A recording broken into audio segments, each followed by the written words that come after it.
Bismillahirrahmanirrahim. Alhamdulillahi rabbil alamin. Wassalatu wassalamu ala sayyidina Muhammadin wa ala alihi wa sahbihi ajma'in. Amma ba'du. Assalamualaikum warahmatullahi wabarakatuh. Segala puji bagi Allah pengatur alam semesta. Selawat beserta salam kami limpahkan kepada junjungan Nabi besar Muhammad sallallahu alaihi wasallam beserta para sahabat beliau dan para keluarga. Alhamdulillah, di pagi hari yang berbahagia ini kita telah berjumpa kembali, yaitu di dalam rangka belajar mengenal jati diri. Sebelum saya mulai pengenalan jati diri kita ini, saya berikan himbauan sedikit ya, mengenai syarat-syarat pengenalan di dalam mengenal jati diri ini. Pertama, syaratnya orang yang bisa dan mampu mengenal jati dirinya adalah yang pintar, orang yang pintar, yang IQ daya pikirnya tinggi. Maka yang pintar sekalian. Ini syarat orang yang bisa bermakrifat atau merapat kepada Allah melalui ilmunya. Tapi ingat, ilmu ini bukan ilmu kita. Ilmu Allah sejatinya. Seperti itu. Karena sudah tiada diri, panak diri, kecuali Allah. Hanya Allah yang ada di dalam diri. Tapi ingat, jangan lupa harus tahu dan bisa dan mampu membedakan antara luar dan dalam. Kalau kita tidak bisa dan tidak mampu membedakan luar dan dalam, inilah yang akan membuat kita keliru di dalam pemahaman mengenal jati diri kita. Kedua, syaratnya orang yang mampu dan bisa mengenal jati diri adalah, atau mengenal ilmu ma'rifatullah ini, atau mengenal kepada Allah ini, atau merapat kepada Allah ini, orang yang bodoh sekalian. Nah itu. Orang yang tua lebih bagus karena hanya mati yang dipikirkan. Maka ketiga syarat ini harus terpenuhi. Yang pintar sekalian, yang bodoh sekalian. Yang tua lebih bagus, hanya mati yang dipikirkan. Ini syarat-syarat orang bisa belajar mengenal jati diri.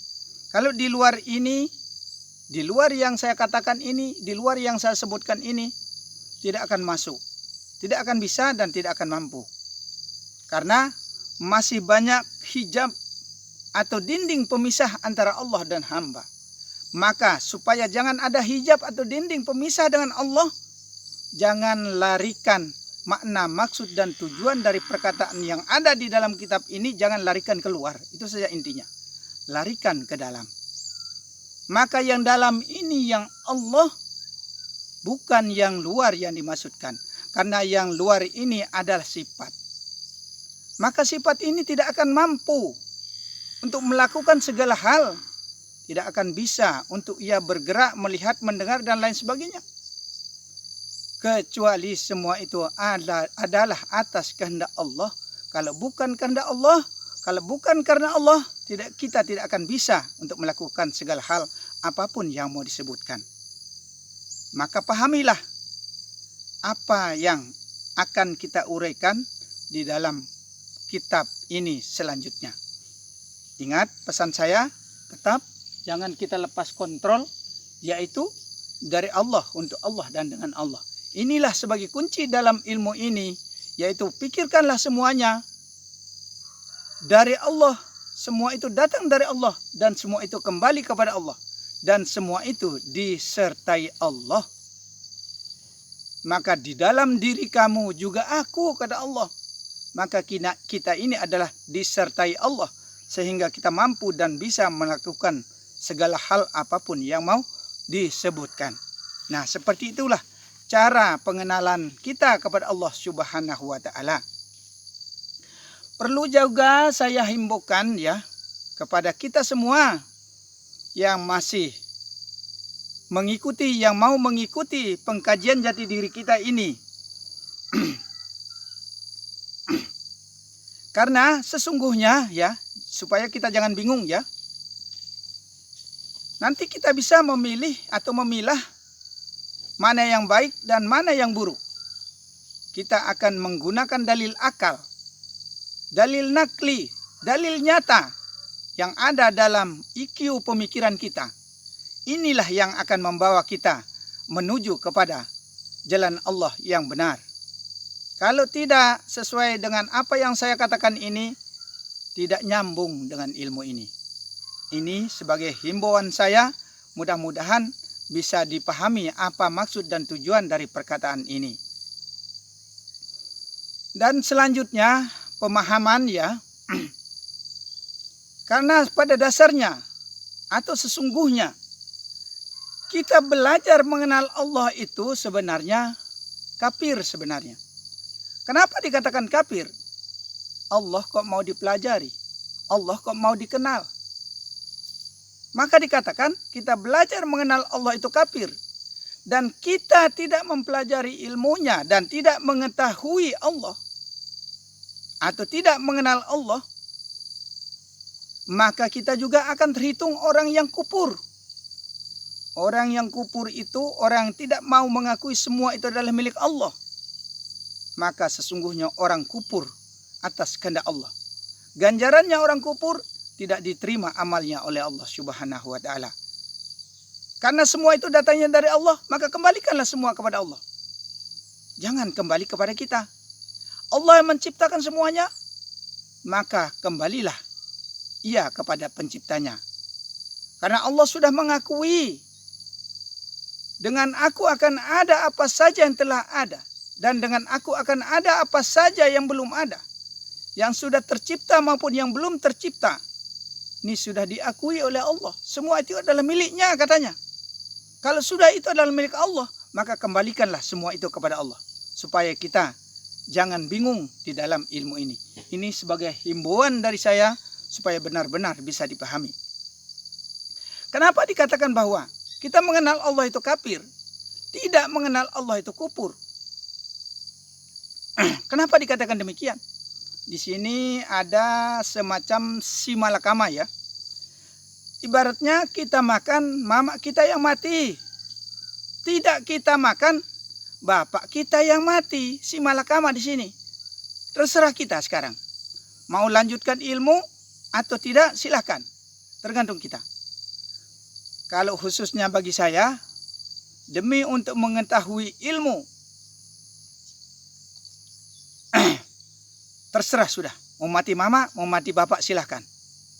Itu caranya. Kalau tidak seperti itu, kita tanggung-tanggung dalam mengenal jati diri. Kalau kita tanggung dalam mengenal jati diri, sesungguhnya apalagi kalau timbul rasa ragu, bimbang, dan bosan. Ini yang akan menggagalkan kita untuk bermakrifat kepada Allah, untuk merapat kepada Allah Subhanahu wa taala. Kita ingat ya, kita harus ingat kepada perkataan dari Syekh Ahmad penjaga makam Rasulullah yang konon kabarnya dia itu tertidur di makam Rasulullah. Sabar dulu.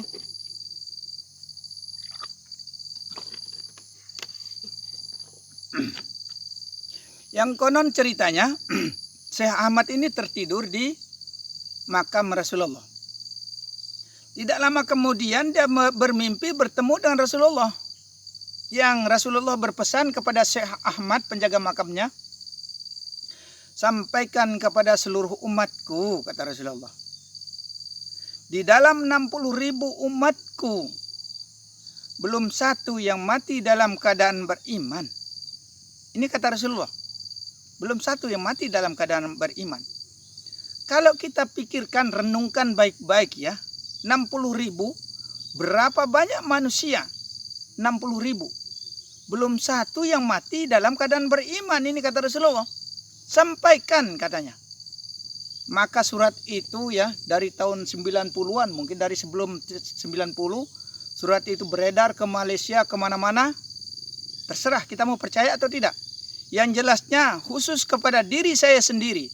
Insya Allah 3 kali saya mendapatkan surat itu. 3 kali tembus ke tangan saya. Dan ia mengatakan bahwa di dalam 60.000 umatku belum satu yang mati dalam keadaan beriman. Kalau dipikir ya, berapa banyak orang yang alim, berapa banyak masjid yang ada di seluruh pelosok ini, berapa banyak ustaz kita, berapa banyak orang yang hafiz Al-Quran, berapa banyak orang yang selalu berzikir, bahkan sampai tasbihnya sepanjang-panjangnya. Itu pun kalau dipikir demikian, orang yang mana yang dikatakan orang yang beriman, orang yang akan sampai kepada Allah Subhanahu wa taala itu yang bagaimana sebenarnya? Karena tidak main-main ya 60.000 ini. 60.000. Kita mungkin yang ada subscribe di dalam pengkajian kita ini baru 3.000 sekian saja. Ini 60.000. Belum satu yang mati dalam keadaan beriman ya. Masya Allah subhanallah. Orang yang bagaimana orang yang beriman itu sebenarnya? Orang yang beriman itu adalah orang yang redo, pasrah, serah.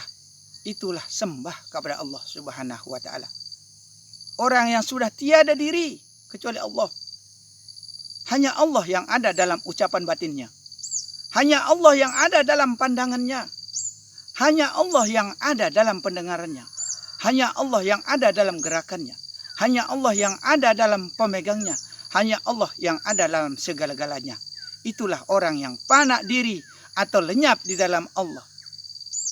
Inilah orang-orang yang akan sampai kepada Allah Subhanahu wa taala. Dan insya Allah mudah-mudahan bisa kita pahami apa maksud dan tujuan perkataan-perkataan ini. Ini yang pertama kali kita harus pahami. Maka baiklah, ini sebagai himbauan dari saya dan mudah-mudahan kita mengerti maksud dan tujuan dan memahami apa yang saya ungkapkan ini. Kita akan mulai yaitu dengan pengkajian jati diri kita ya. Bermula martabat ketuhanan itu ada 3 ya. Martabat ketuhanan itu ada 3. Ada 3 perkara. Pertama yaitu ahadiyat, yaitu zatnya Allah. Zat Allah ini ya meliputi apa yang ada di bumi dan di langit. Disitulah tempat zatnya Allah. Termasuk kita seisi bumi.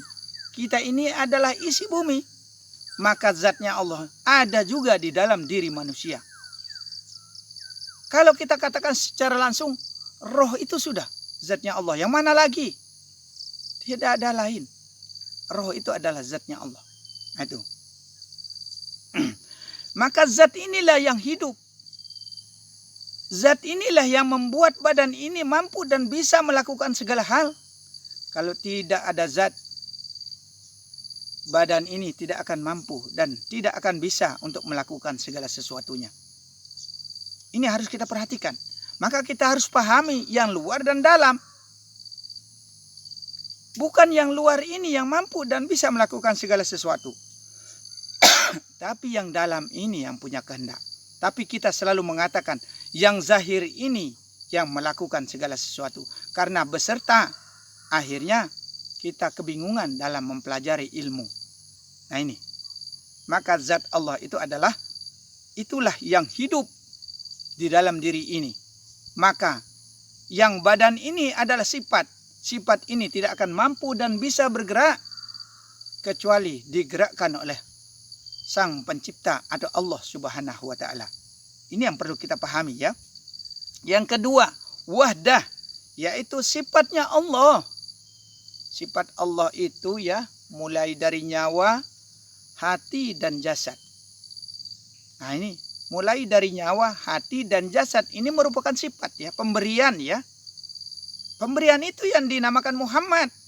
Muhammad Rasulullah, Muhammad rasa Allah. Nah itu, pemberian ini yang bernama Muhammad atau yang zahir, bukan yang batin ya. Kalau yang batin itu mutlak secara langsung datangnya dari Allah. Karena antara yang lahir dan yang batin menjadi satu sehingga mampu dan bisa melakukan segala sesuatunya itu adalah tidak lain atas kehendak Allah Subhanahu wa taala. Ini yang perlu kita perhatikan ya. Maka sifat ini tidak bisa melakukan segala hal kecuali atas kehendak Allah. Ingat kunci ilmu. Kunci ilmu dihafalkan ini ya. Dari Allah, untuk Allah, dan dengan Allah. Ini harus dihafalkan, harus diterapkan di dalam diri, harus diterapkan di dalam jiwa kita. Bahwa semua itu adalah datangnya dari Allah. Pikirkan baik-baik ya, pikirkan baik-baik. Semua itu adalah datangnya dari Allah. Dan semua itu kembalinya kepada Allah. Dan semua itu disertai Allah. Nah ini cara kita. Kalau kita tidak seperti itu, kita mau kembali ke mana? Zat, sifat, asma, dan af'al, semua itu datangnya dari Allah. Maka semua itu akan kembali kepada Allah. Dan semua itu bisa melakukan segala hal. Tidak lain adalah atas kehendak Allah. Itu yang dibilang karena Allah. Maka ingat, bukan kita tidak boleh sholat, bukan seperti itu caranya. Cuma yang perlu kita perhatikan, kita bisa sholat karena siapa? Kita bisa bergerak karena siapa? Bisa ruku sujud karena siapa? Yang bisa berjalan karena ke masjid itu karena siapa? Ini yang perlu kita pahami. Bukan kehendak yang luar, kehendak yang dalam. Itu yang kita maksudkan. Nah itu yang kita maksudkan. Maaf ya, suara agak serak sedikit. Karena kemarin saya diajak turun yang sama pemilik channel Anak Rantau 01. Saya tiap hari dibelikan es campur, akhirnya suara rusak. Ya harap dimaklumi saja. Mungkin karena tumben kelihatannya lihat kota ya.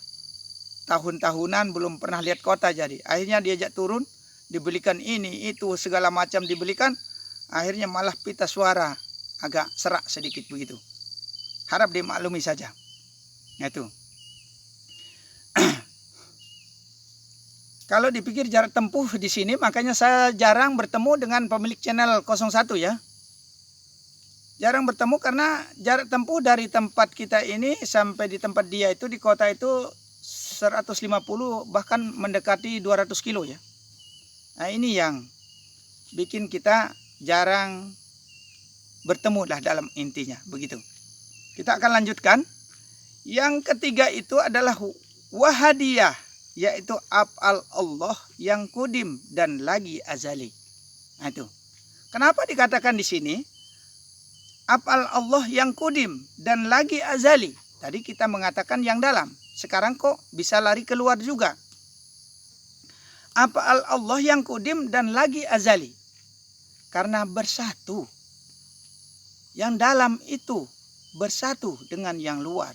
Yang luar bersatu dengan yang dalam. Nah itu. Disertai maksudnya. Kalau tidak disertai hidup ini tidak akan bisa kita bisa hidup. Tidak akan bisa kita melakukan segala sesuatu. Tapi ingat. Tiada ia bersekutu dengan segala-galanya. Dan tiada ia bercerai dengan segala maknanya. Ini yang perlu kita perhatikan.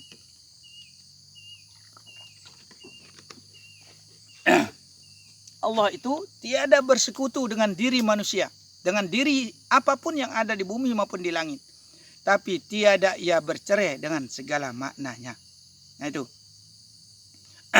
Wahadiyah yaitu af'al Allah yang kudim dan lagi azali. Karena Allah menciptakan dirinya ya. Dari tidak terlihat. Titis menitis. Jadi menjadi. Dikeluarkan sedikit demi sedikit. Hingga nampaklah dia. Keluarlah dia. Itu saking karena kebesarannya Allah. Atas kemampuannya Allah. Dan keperkasaannya Allah. Keagungannya Allah. Sehingga dari tidak terlihat mampu ia tunjukkan dirinya sampai menjadi nyata, itulah wujud, yaitu wujud Allah. Maka wujud Allah meliputi apa yang ada di bumi maupun yang di langit. Termasuk kita ini, isi bumi itu juga merupakan wujudnya Allah. Itulah yang hak. Nah, kalau kita tidak bisa membedakan ya, coba ambil kaca, kita lihat sama rupanya yang di dalam dengan yang di luar. Rupa dalam, rupa luar. Rupa luar, rupa dalam. Ini yang bikin kita bingung. Ini yang bikin kita tidak mampu memisahkan antara Allah dan diri. Antara luar dan dalam. Antara roh, nyawa, hati, dan jasad. Nah, seperti inilah hal-hal yang memisahkan kita, sehingga kita selalu merasa bahwa diri ini yang mampu dan bisa melakukan segala hal, segala sesuatunya. Namun semua itu adalah atas kehendak Allah, bukan kehendak kita. Nah ini, maka pisahkanlah antara luar dan dalam. Contoh ya, la ilaha illallah batin atau dalam, Muhammad Rasulullah zahir. Antara luar dan dalam, antara zahir dan batin tidak akan pernah bisa terpisah-pisahkan. Ini datang dari Rahmanir Rahim, dari Bismillahirrahmanirrahim. Rahman itu adalah menandakan yang zahir, Rahim itu adalah menandakan yang batin. Maka antara luar dan dalam, yang zahir dan batin tidak akan pernah bisa terpisahkan. Mati dalam artinya kalau berpisah. Mati kita. Kalau ditinggalkan oleh Allah, mati kita. Ditinggalkan oleh zat, modar kita. Itu bongko sedoyo katanya orang Jawa. Modar kabeh katanya. Itu. Kalau kita berpisah dengan Allah, sesungguhnya mati. Nah itu. Maka jangan sekali-sekali kita pernah mau berpisah dengan Allah Subhanahu wa taala. Itu, jangan pernah kita mau berpisah dengan Allah Subhanahu wa taala. Sesungguhnya Allah itu dekat kepada kita, namun kita sendiri yang merasa jauh dengan Allah Subhanahu wa taala. Sampai Rasulullah mengatakan ya, tiada aku lihat segala sesuatunya melainkan semua itu adalah disertai Allah. Ini kata Rasulullah. Bahkan sampai urat nadimu dikatakan dekat, sesungguhnya Allah lebih dekat daripada urat nadimu. Berarti Allah itu tidak jauh dari kita, tapi kita yang selalu merasa jauh dengan Allah Subhanahu wa taala. Jangan kita seperti itu. Kita ini hidup karena Allah ya, maka hidupnya Allah yang kita gunakan. Kita ini minjam sebenarnya, minjam ngutang kita kepada Allah. Pinjam hidup, pinjam pandangan, pinjam gerakan, pinjam kalam, pinjam segala-galanya, kita ini minjam kepada Allah. Kita harus kembalikan kepada Allah. Kalau kita tidak kembalikan kepada Allah, kita harus bertanggung jawab di akhirat nanti. Maka kembalikanlah semua itu kepada Allah, karena datangnya dari Allah, maka kembalinya kepada Allah. Jangan kita mau memiliki, sudah diberi minjam kok mau memiliki semua. Ngutang kita kepada Allah. Inilah yang akan dihisap oleh Allah di yaumil akhir nanti. Yang akan dihisap itu, yang akan diadili itu adalah karena kita sudah dipinjami, tidak merasa minjam. Bahkan kita merasa memiliki segala-galanya. Apa yang ada di dalam diri ini maupun apa yang ada di luar diri ini adalah kepunyaan kita. Sedangkan Allah sudah mengatakan, yang terlihat maupun tidak terlihat, yang sudah ada maupun yang belum ada, itu adalah milik kepada Allah. Kalau sudah semua milik Allah, semua itu milik Allah, semua milik Allah, kembalikanlah semua kepada Allah, supaya kita tidak tergolong orang yang kufur atas nikmat pemberian Allah ya. Itu. Kenapa dikatakan kita mengenal Allah itu kafir? Karena dizahirkan jadi. Kalau kita zahirkan perkataan dalam, kita zahirkan, semua orang akan kafirkan kita. Maka perkataan dalam itu tidak dizahirkan. Perkataan dalam tetaplah perkataan dalam, perkataan luar tetaplah perkataan luar. Maka sering sekali saya pakai pakaian yang bagus di dalam. Saya pakai pakaian yang jelek, yang robek-robek di luar. Karena yang dalam ini yang sebenarnya lebih bagus. Tapi kalau dikeluarkan sama seperti kotoran yang ada di dalam perut kita ini kalau dikeluarkan pasti akan mengeluarkan bau dan semua orang akan jijik. Maka kalau yang perkataan dalam ini kita zahirkan, maka sesungguhnya akan dikafirkan oleh siapapun. Nah, tapi tidak memahami mana perkataan dalam dengan mana perkataan luar. Mana yang dimaksudkan lahir dan batin. Ini yang perlu kita harus perhatikan. Maka Allah menciptakan dirinya dari tak azali menjadi tajali. Dari tidak nyata sampai menjadi nampak seperti ini. Allah itu nyata, Allah serta. Allah nyata, Allah serta di dalam diri manusia.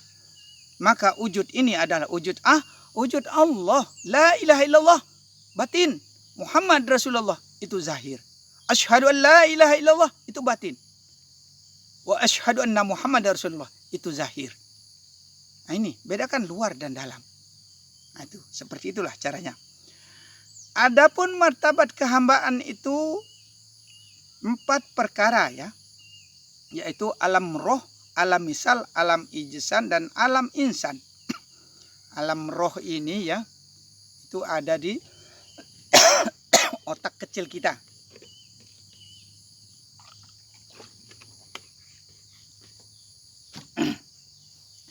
Alam roh ini ada di otak kecil kita, tapi bukan hanya di kita saja. Karena roh ini akan mengatur segala pandangan, peredaran darah, mengatur numpus napas, dan segala-galanya. Tapi ingat, roh itu ada 7 macam, bertugas masing-masing.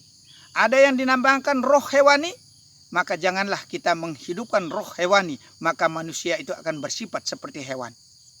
Semasa masih hidup ini Allah membolehkan. Tapi ingat, jangan lupa akhirat. Maka perhatikanlah mana yang perbuatan baik dan mana perbuatan yang tidak baik. Sementara masih hidup ini dibolehkan oleh Allah. Tapi ingat, ada hukumnya, ada ganjarannya. Maka hindarilah perbuatan-perbuatan yang tidak baik. Supaya kita jangan bersifat seperti hewan. Maka sebagian besar nanti manusia akan berkepala binatang. Sebagian besar manusia karena sifatnya seperti sifat binatang. Maka berhati-hatilah kita supaya jangan kita seperti itu.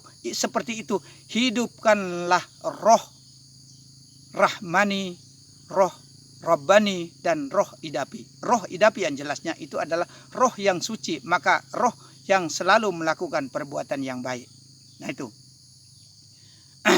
Termasuk kita harus menghidupkan roh insani supaya kemanusiaan kita tinggi, supaya bisa berbelas kasih kepada orang yang membutuhkan, orang yang kemiskinan, orang yang kesusahan, yang terjepit dalam utang piutang. Nah, ini kita harus bantu. Kalau memang kita punya rezeki lebih, dalam artinya jangan kita simpan-simpan, kita pakai sendiri saja, jangan diceleng-celeng. Maka apa bedanya babi dengan celeng itu? Apa bedanya? Tidak ada bedanya. Karena harta benda kita celeng-celengkan, kita tumpuk-tumpuk. Sehingga orang lain mendapatkan kesusahan, tidak pernah kita mau mengerti kesusahannya mereka. Nah, maka kita hidupkanlah roh insani supaya kemanusiaan kita tinggi. Insya Allah seperti itulah caranya. Jangan kita hidupkan roh hewani, maka manusia itu akan bersifat seperti hewan. Nah, itu. Bukan kita belajar makrifat baru kita semau kita melakukan hal-hal yang tidak baik. Bukan kita karena sudah mengenal segala-galanya baru kita bebas melakukan segala sesuatunya. Tidak seperti itu. Tidak seperti itu. Nah, itu. Tapi kalau kita sudah benar-benar mengenal jati diri kita, sesungguhnya Allah yang tidak izinkan dengan sendirinya untuk melakukan hal-hal yang tidak baik. Allah menjaga dirinya. Nah, itu. Bukan, ingat. Tapi bukan yang zahir yang saya katakan ini. Kalau kita tidak bisa membedakan zahir dan batin, disinilah kekeliruan kita. Maka dikatakan kufur dan kafir tadi. Nah, itu. Kita tidak mengenal ilmu, tidak tahu caranya, kufur kita. Kita mengenal Allah sampai mengenal sejatinya diri, kafir kita. Antara kufur dan kafir simalakama. Ingat itu. Simalakama. Dimakan mama mati, tidak dimakan bapak mati. Kira-kira mau bertahan di mana? Mau bertahan di syariat? Kufur. Mau bertahan di marifat? Kafir. Nah, supaya kita tidak kufur dan kafir, pelajarilah ilmunya dengan baik dan pahami maksud dan tujuan di dalam ilmu ini. Nah itu, ini sebagai himbauan juga kepada kita semua, termasuk kepada diri saya sendiri. Insya Allah. Begitulah caranya kita pemahaman dalam mengenal jati diri. Alam roh, alam misal, alam ijsan, dan alam insan. Alam misal ini ya nyawa ya yang dimaksudkan. Alam ijsan ini hati yang dimaksudkan. Alam insan ini jasad yang dimaksudkan. Maka alam misal atau nyawa, hati dan jasad ini semua adalah pemberian dari Allah. Itulah Muhammad itu. Yang disebut dengan Muhammad Rasulullah. Muhammad rasa Allah. Begitu. Yang merasakan itu adalah Allah. Merasakan kenikmatan, merasakan enak makan, enak merokok dan segala-galanya. Itu tidak lain adalah tetap kembali kepada Allah. Karena dari Allah, untuk Allah dan dengan Allah. Kalau tidak seperti itu caranya, masa mau kembali kepada kita? Masa mau kembali kepada jin? Masa kembali kepada setan? Bukan begitu caranya. Kembali kepada Allah. Begitu saja intinya. Semua itu harus kembali kepada Allah.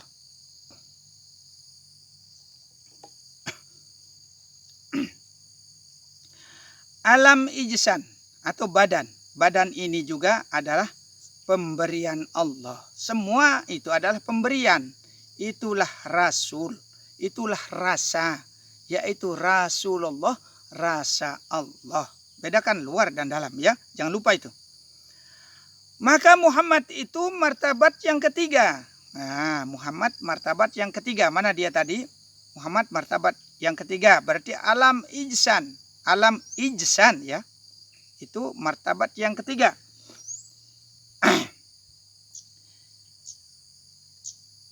Maka Muhammad itu martabat yang ketiga. Yang kodim itu niscaya tidak akan kita buka. Nah, tidak akan kita buka yang Allah itu ya. Karena menimbulkan permasalahan berat ya. Martabat yang keempat itulah yang Muhammad. Mana martabat yang keempat tadi? Adalah alam insan ya. Badan maksudnya. Itulah martabat yang keempat ini perkataan kitab ini ya. Bukan kita mengada-ada. Kita belajar melalui kitab ini. Martabat yang keempat itulah yang Muhammad. Itu tiada nyata bayang-bayang ya. Tiada nyata bayang-bayang. Yang tiga kodim jua. Yang tiga itu Allah juga katanya.